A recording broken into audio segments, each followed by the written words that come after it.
So, back again this year. Of course, unfortunately, coming back as not last year's winner.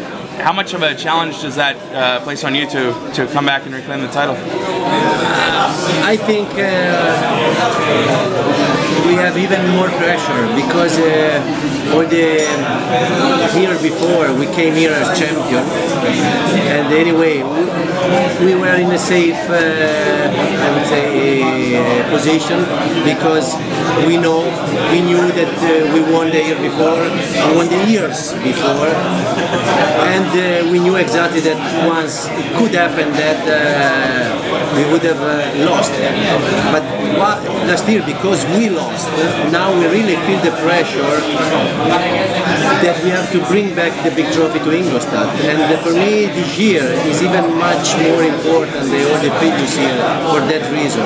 We have to show to everybody that we could react after 2009, that we react in the right way, and we have now the right weapon to take the trophy back to Ingolstadt. Speaking of that weapon, how do you like the new car? How does it compare to the old car? You know, the name Plus is just talk for itself. It means that we improved, or we try to improve the area where we were lacking last year.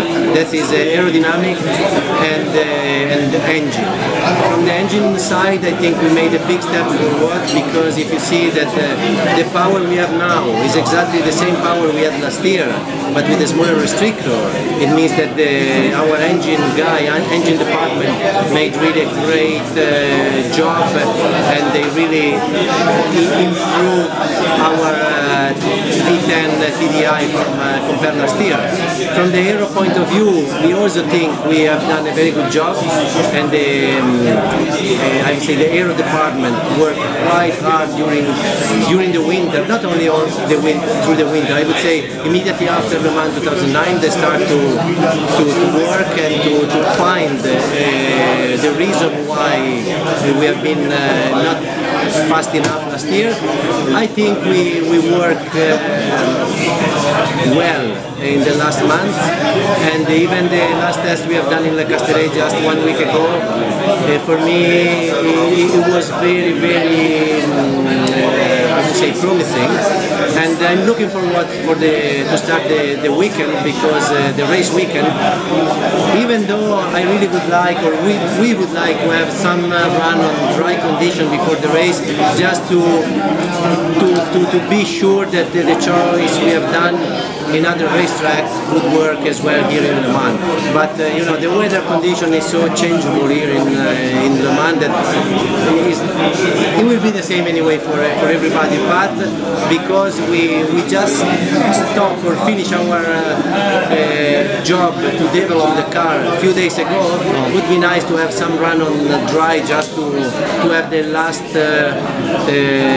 confirmation about what we think or what we thought is the best solution for the race. I suppose it makes it that much more difficult for you all now that you don't have the test session that there used to be. But that is for everybody. It's for everybody, and yeah, we cannot complain about that, because everybody got the same track time since last year. Actually, last year, if we have to complain a little bit, it is more about 2009, because we would have done pre-test in 2009, probably we would have understood better our car before the race, but then, you know, it's something which is already on our past, and now we have to think to the future, and the future starts today, I would say. Looking back earlier in the season, because the car wasn't ready, you couldn't compete at Sebring. Was it difficult to well, as I understand it from Alan, you were in Sebring to see the start of the race. Was it difficult to watch the start of the race and not have a driving suit on? For sure, it was not easy not to be in Sebring, especially if you think that my car, Tom, Alan and I, we won last year. And not to compete, not to have a chance to try to keep the trophy, for sure was not easy.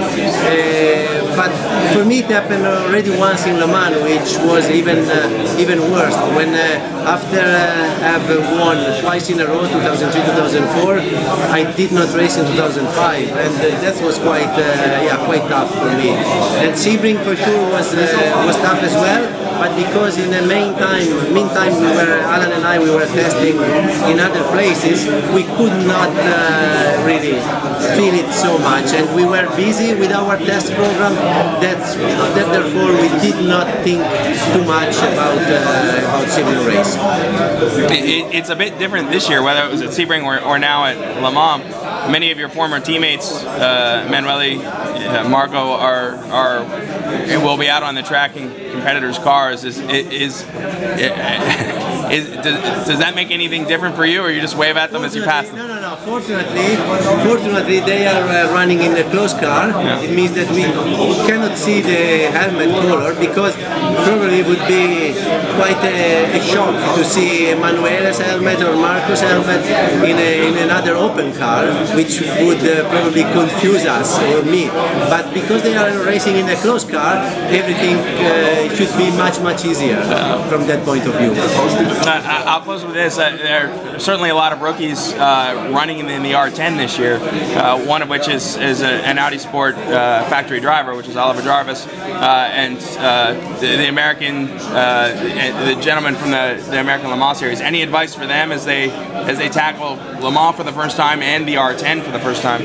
We heard yesterday in the driver briefing that there are 45 rookies, and but there are rookies, many different kind of rookies, because there is one rookie who has been Formula 1 World Champion, who is Nigel Mansell.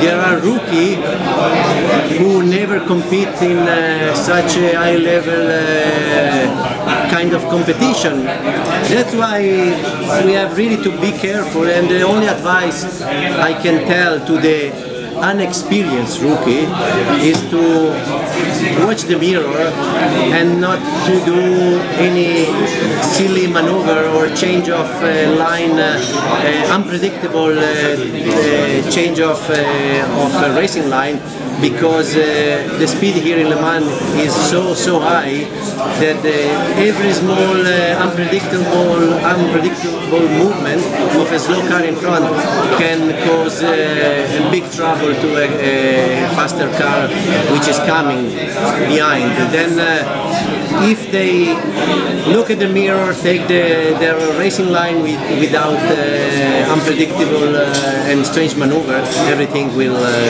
be okay. For you, in one of the favored cars to be shooting for the win, does that make it? On one hand, you have a 24-hour race, and it's no sprint race. But at the same time, this is the most important race of the year. Does that make it more important to be aggressive on the track, or less, that you want to go? Here in Le Mans you have to find a compromise between aggressivity and reliability and safety. It's not easy, because you have to push like hell, take risk, but not risk which could cost or which you never take a risk which you make you thinking, okay, I have 50% of chance of do it and 50% chance of not do it. That is a risk you should never take, even in the sprint race. Is a kind of risk, is like a calculated risk, something that you see is a risk, but I have 98% of chance that it will work. That is a risk you have to take. When the risk not to have success in the maneuver you are doing is only 60 or 70%, that is better to avoid it. That's some great insight. I certainly appreciate your time. I wish you luck tonight, and of course this weekend in the race. But Thanks. I'm sure I'll see you again later in the week. Thank you very much. Hope to talk with you soon from a very high step on the podium. I look forward to seeing you there.